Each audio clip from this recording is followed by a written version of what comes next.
আমি সরকারের মন্ত্রী, জেলা প্রশাসন, বিভাগীয় প্রশাসন, পুলিশ প্রশাসন সবই সরকারের অংশ এবং প্রত্যেকের কাজের দেখাশোনার দায়িত্ব রুলস অফ বিজনেস অনুযায়ী এটা উপযুক্ত কর্তৃপক্ষের কাছে ন্যস্ত আছে।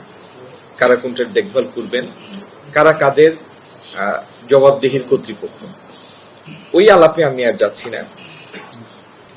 পিছনের দিকে তাকানোর থেকে সামনের দিকে তাকানো ভালো।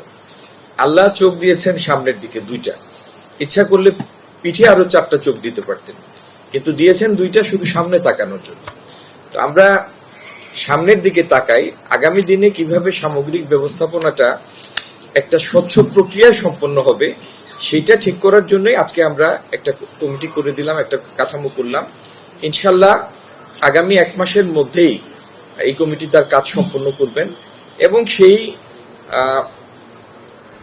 স্থিরীকৃত পদ্ধতিটি আমরা সারা দেশের মানুষের কাছে উপস্থাপন করব আপনাদের মাধ্যমে। সমন্বয়ের ঘাটতি ছিল কিনা আমরা বৈঠকে বসলে সেটা বোঝা যাবে।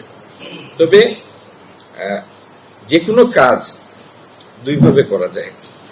একটা হলো একটা কাজ করা, আর একটা কাজ এফিশিয়েন্টলি করা, যেখানে সবার ওনারশিপ থাকবে এবং এটার কারণে কোথাও কোনো বিরূপ সমালোচনার বা হিকাপ তৈরি হবে না। তো আমরা এই কাঠামোর মধ্যে দিয়ে ইনশাল্লাহ স্বচ্ছতাও নিয়ে আসব এবং কাজটি একটি সমন্বিত প্রক্রিয়ায় সবার ওনারশিপের মাধ্যমেই সম্পন্ন হবে।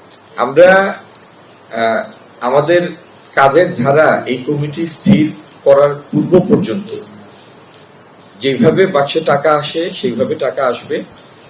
বাক্স ভর্তি হলে এই কমিটির তত্ত্বাবধানে সেই টাকা গুনা হবে এবং সেই টাকা জেলা প্রশাসক মেনটেন করবেন একটি নির্দিষ্ট অ্যাকাউন্ট, শুধু সেই অ্যাকাউন্টে এই টাকাটাই থাকবে, সেই টাকা জমা হবে।